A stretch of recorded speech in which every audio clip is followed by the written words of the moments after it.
Palliative care ദിനാചരണം ശ്രദ്ധേയമായി.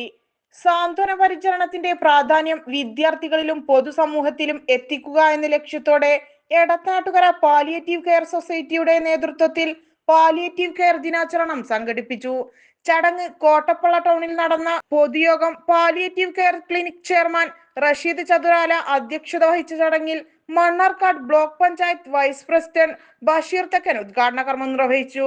അലനല്ലൂർ ഗ്രാമപഞ്ചായത്ത് അംഗം മടത്തൊടി അലി, വ്യാപാരി വ്യവസായി ഏകോപന സമിതി unit president AP. Manu, SBI bank manager Rajesh, Edathanattukara charity കൂട്ടായ്മ secretary Usman Kurukkan, Mannarkkad library council president Abdulla master, GOHSS PTA president Zubair Parakkot, എഴുത്തുകാരൻ ഇബ്നു അലി എടത്തനാട്ടുകര, യുവജന കൂട്ടായ്മ ചെയർമാൻ നസീർ ബാബു പൂതാനി, വനിതാ വിംഗ് പ്രവർത്തകരായ ഫാത്തിമ പൂതാനി, സൈനബ TV, ജംഷീന VP, മുൻ ഗ്രാമപഞ്ചായത്ത് പ്രസിഡന്റ് റഹ്മത്ത് M, അമീൻ മടത്തൊടി, അനീഫാസി, Krishnadas, Rahmath T, red cross councillor Sakeena teacher, KSHM college SIP വിദ്യാർത്ഥികൾ, GOHSS റെഡ് ക്രോസ് വിദ്യാർത്ഥികളും ക്ലിനിക് ഭാരവാഹികളായ മുഹമ്മദ് സക്കീർ, അലി മുണ്ടക്കുന്ന്, മുസ്തഫ കോയക്കുന്ന്, സെക്രട്ടറി റഹീസ് എടത്തനാട്ടുകര സ്വാഗതവും സെറീന മുജീബ് നന്ദിയും പറഞ്ഞു.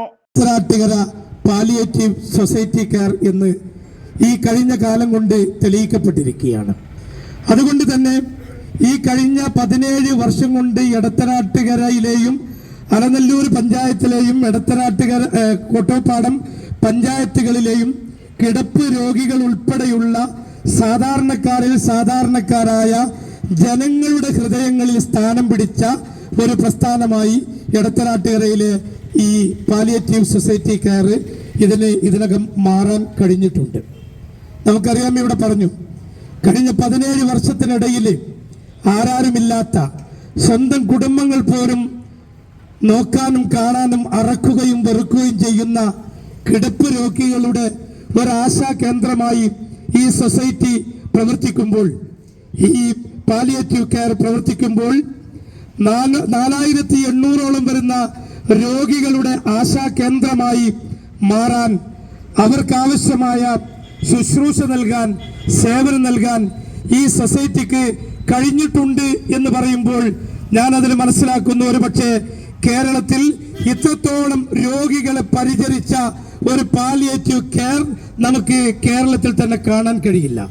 അങ്ങനെ ഉണ്ടെങ്കിൽ തന്നെ അതിലെ 3ഓ 4ഓ എണ്ണമെടുത്ത് പരിശോധിക്കുമ്പോൾ അതിലൊന്ന് എടത്തനാട്ടുകര പാലിയേറ്റീവ് കെയർ സൊസൈറ്റി ആയി മാറും എന്നുള്ളതിൽ നമുക്ക് യാതൊരു തർക്കവുമില്ല. ഇപ്പൊ നിലവിൽ 480ഓളം വരുന്ന രോഗികളെ നിലവിൽ പരിശോധിച്ചു കൊണ്ടിരിക്കുന്നു. അവർക്ക് ആവശ്യമായ സേവനം ചെയ്തുകൊണ്ടിരിക്കുന്ന ഒരു സംഘടനയായി ഇത് മാറിക്കഴിഞ്ഞിരിക്കുന്നു.